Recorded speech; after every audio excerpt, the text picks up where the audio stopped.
Pagbasa mula sa aklat ni Propeta Jeremias. Sinasabi ng Panginoon, parurusahan ko ang sinumang tumatalikod sa akin at nagtitiwala sa kanyang kapwa. Sa lakas ng mga taong may hangganan ang buhay, ang katulad niya'y halamang tumubo sa ilang, sa lupang tigang at sa lupang maalat na walang ibang tumutubo, walang mabuting mangyayari sa kanya. Ngunit maligaya ang taong nananalig sa Panginoon, pagpapalain ang umaasa sa Kanya. Ang katulad niya'y halamang nakatanim sa tabi ng batisan. Ang mga ugat ay patungo sa tubig. Hindi ito manganganib kahit dumating ang tag-init, sapagkat mamamalaging luntian ang mga dahon nito. Kahit di umulan ay wala itong aalalahanin. Patuloy pa rin itong mamumunga. Sino ang makauunawa sa puso ng tao? Ito'y magdaraya at walang katulad. Wala ng lunas ang kanyang kabulukan.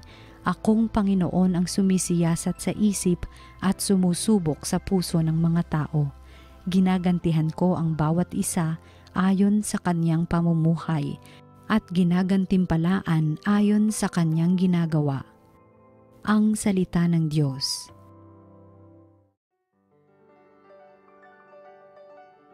Mapalad ang umaasa sa Panginoon tuwina.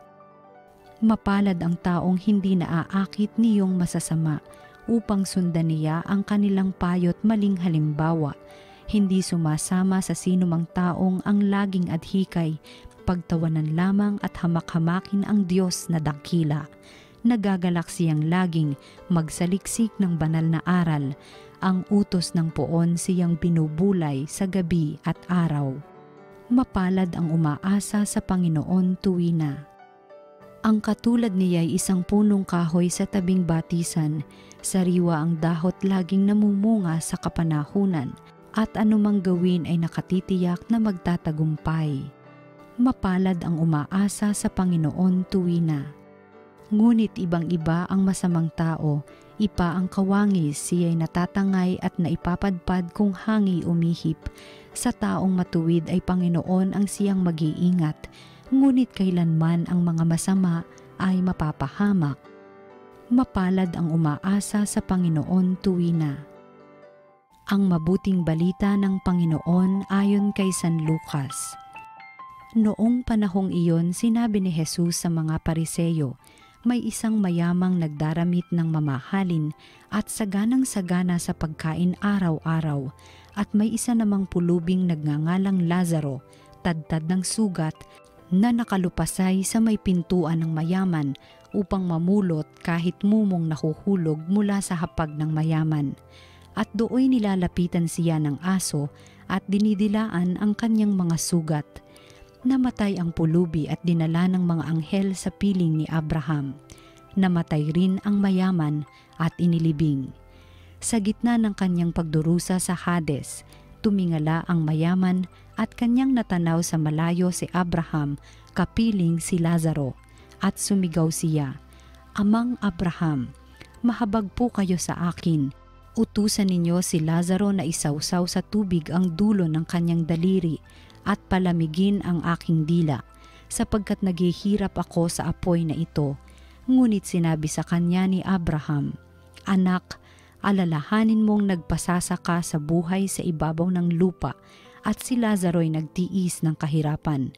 Ngunit ngayoy inaaliw siya rito, samantalang ikaw na may nagdurusa. Higit sa lahat, inilagay sa pagitan natin ang isang malaking bangin upang ang mga narini ay hindi makaparian at ang mga nariyan ay hindi makaparini. At sinabi ng mayaman, Kung gayon po, Amang Abraham, ipinamamanhik ko sa inyong papuntahin si Lazaro sa bahay ng aking ama, sapagkat ako'y may 5 kapatid na lalaki. Paparoonin nga ninyo siya upang balaan sila at nang hindi sila humantong sa dakong ito ng pagdurusa. Ngunit sinabi sa kanya ni Abraham, Nasa kanila ang mga sinulat ni Moises at ng mga propeta. Pakinggan nila ang mga iyon. Hindi po sapat ang mga iyon, tugon niya. Ngunit kung pumunta sa kanila ang isang patay na muling nabuhay, tatalikdan nila ang kanilang mga kasalanan. Sinabi sa kanya ni Abraham, kung ayaw nilang pakinggan ang mga sinulat ni Moises at ng mga propeta, hindi rin nila paniniwalaan kahit ang isang patay na muling nabuhay. Ang mabuting balita ng Panginoon. Pinupuri ka namin, Panginoong Hesukristo.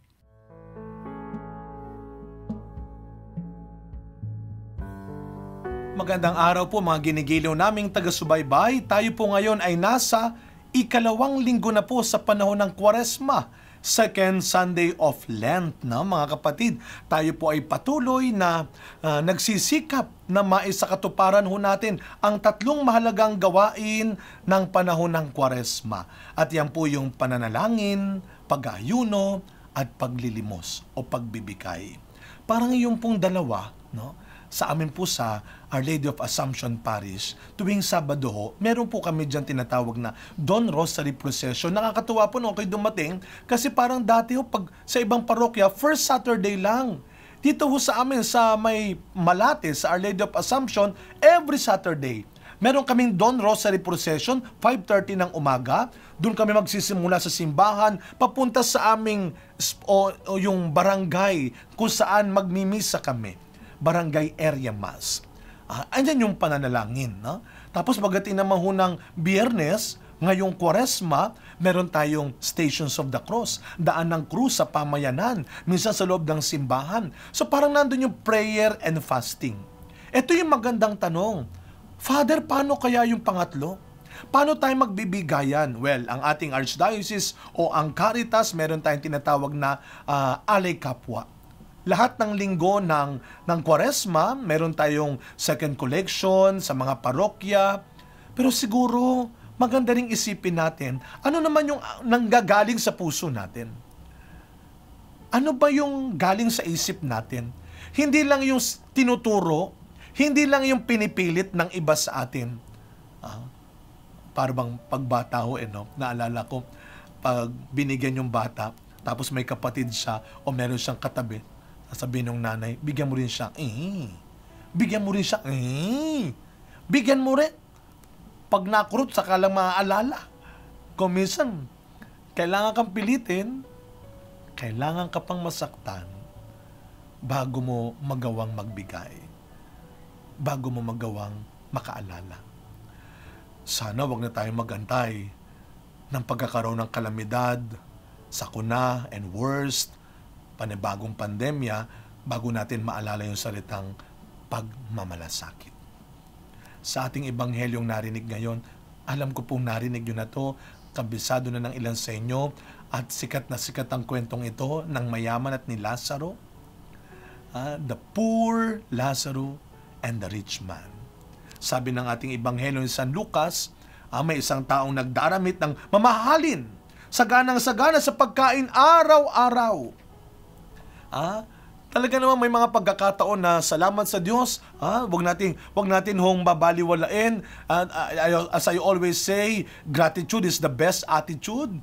Always have a grateful heart. Araw-araw, pahalagahan natin, ingatan natin kung anumang biyayang meron pa tayo. May nakakain tayo, hindi man kasing dami, kasing mamahalin ng iba. Meron tayong nakakain. May nauuwian tayo. Meron tayong naisusuot. We are all blessed in God's own way. We are all blessed. Araw-araw. Pero wag natin kalimutan din, meron tayong mga kapatid na siguro kabilang sa salitang mahihirap. Nakakalungkot lang minsan. Bakit parang paborito natin silang gawing topic ng mga seminar, conference, topic sila ng mga plano, topic lang. Pero sa ating ebanghelyo, narinig natin yon, parang ganun ang nangyari. Na si Lazaro, namatay, na pulubi, naghihintay lang siya lagi ng mga mahuhulog, namumulot ng mga mumong nahuhulog. Yung pong mga maliliit pag kumakain tayo ng tinapay, parang may mga nahuhulog dun sa tinapay, yun man lang hinintay niya. And look at the faith of the poor man. Look at that faith. Siguro yun din na nagligtas sa kanya. Kaya isang araw, sa kanyang pagkamatay, sinalubong siya ng mga anghel at dinala sa paraiso. Pero huwag natin kalilimutan, pareho silang namatay. Ayan ang magandang paalala sa atin. Kapag tayo po ay sa ngayon, nasa maginhawang estado ng buhay, huwag masyadong makapakakampante at huwag tayong magsasayang. Dahil kagaya ng Lazarong namatay, lahat naman tayo doon din pupunta. Pero isang mahalagang paalala, hindi lang sa lahat tayo ay mamamatay. Lahat tayo nandito pa. Buhay pa. Binibigyan ng pagkakataon na mabuhay pa rin ng mabuti at ng tama, rich and poor alike. Kaya hindi porket mayaman ka, mabibilang ka sa mga tinatawag na mata pobre, mayabang, madamot. Ako hindi ho Marami naman pong mga karakter din ho sa Biblia ang nakasama ng Panginoon ng mga alagad, sila po ay may kaya at ginamit nila sa tama at mabuti. Ang kayamanang meron sila. Kaya hindi porket may pera, maganda ang bahay, may sasakyan, ay ituturing natin silang, naku, yung mga yan, matapobre yung mga yan eh. Mayayabang naman talaga yung mayayaman na yan eh. Madadamot yan. Mag-iingat tayo ha. Baka naman wala ka nang makain at wala ka nang magandang bahay. Pati ba naman magandang pag-uugali, wala ka. Yan ang pag-ingatan natin. At kahit mahirap, kahit sa lahat sa maraming bagay, pwede ka pa rin maging mabuting tao. Rich and poor alike can be good. Mayaman o mahirap, pwede tayong maging mabuting tao. Pero pwede rin tayong maging masamang tao. At the end of the day, it's between you and God. And the only difference between a good day and a bad day is your attitude. Mukhang ang pinagkaiba lang naman ng dalawa, ng mayaman at ni Lazaro, ay ang disposisyon nila sa buhay. Yung mayaman, nakalimutan niya na meron pa siyang dapat gawin. Nakalimutan niya ang naghihintay ng Lazaro na hindi niya nagawang pansinin na tulungan. Samantalang si Lazaro, kahit nasa ganoong kondisyon, nagkaroon siya ng mabuting disposisyon. Hindi siya nagnakaw, hindi siya nagsalita ng masama, hindi siya nagbintang, hindi siya nagpagamit, hindi siya nanamantala. Nanatili siyang nagtitiwala sa Diyos. Disposisyon. Kaya ngayong Kwaresma mga kapatid, ito pong hilingin natin sa Panginoon. Bago mo pahangarin na guminhawa, plano ng Diyos yan. At kapag guminhawa ka, gusto ng Diyos, huwag kang magpapasira. Huwag kang masisira. Lagi nating tatandaan, lahat tayo, hanggat nabubuhay pa, binibigyan ng pagkakataon ng Diyos na maging mabuti at gumawa ng mabuti. Dahil lahat tayo, isang araw, magwawakas din sa mundong ito. Kagaya ng sinapit ng mayaman, pag natapos na tayo sa mundong ito, wala nang balikan. No turning back. Kaya hanggat nandito pa tayo, hanggat nakaharap pa tayo sa isa't isa, hanggat kasama mo pa ang mga tinuturing mong pamilya at mahalaga sa iyo, gawin mo ang tama at mabuti. Para isang araw, kagaya ni Lazaro, salubungin tayo ni Kristo ng mga anghel para ihatid sa langit na hinahanda niya para sa atin.